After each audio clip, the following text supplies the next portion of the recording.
සුබ දවසක් හැමෝටම. අද මේ තක්කාලි කඩන්න කියලා හදන්නේ. මේ තියන්නේ අද ඉදිරිය තියෙන තක්කාලි ටික.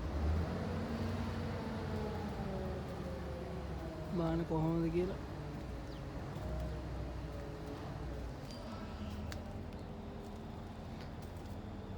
කොම රතු පාට ඔක්කොම ඉදිලා තියෙන්නේ. මේ ටික කඩන්න ඕනේ. සාමාන්‍යයෙන් කිලෝ 10ක් විතර තියෙනවා මේ පොඩ්ඩේ. 10ක් 12ක් විතර ඇති. මේ පේනවනේ ගෙඩියේ සයිස් එක. කොම්පෝස්ට් පොර විතරයි මේකට දාලා තියෙන්නේ. හොඳට හැදිලා තියෙන්නේ. සාමාන්‍ය ඉතින් කිමිකල් පොර දාලා හදනවට වඩා හොඳට හැදිලා තියෙන තක්කාලි.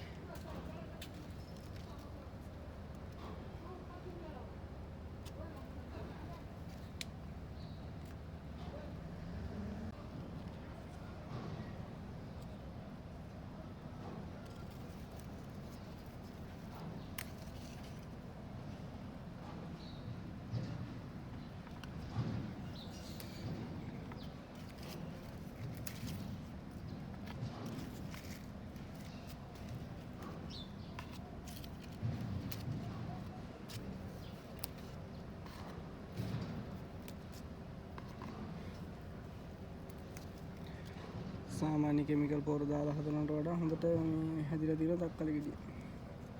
අනිකරම කොම්පෝස්ට් පොර විතරයි මේකට දාලා තියෙන්නේ.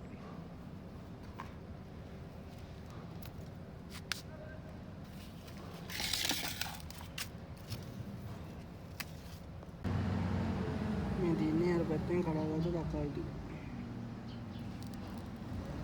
ආවා අපි මේ පැත්තට ළමයි channel එක subscribe කරලා නැත්නම් subscribe කරන්න. මේක විත්ලකා කොහොමද තොඹ බඩු මගේ page එක තියෙනවා nature with laka Facebook page එක. ඒකත් follow කරලා ඔක්කොටම එකතු වෙන්න කියලා ඉල්ලනවා.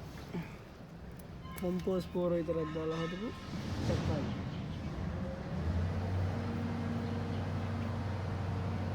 සාමාන්‍යයෙන් අද නම් කිලෝ 12ක් 15ක් විතර කිට්ටු වෙන්න කඩන්න පුළුවන් කියලා හිතනවා.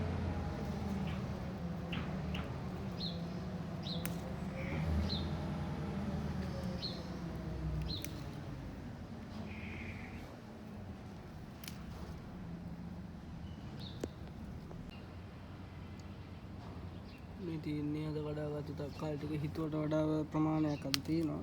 සාමාන්‍යයෙන් කිලෝ 20ක් 25ක් විතර මේ බකට් එක පිරෙන්නම තියෙනවා. වෙන හැමෝටම ජය වේවා.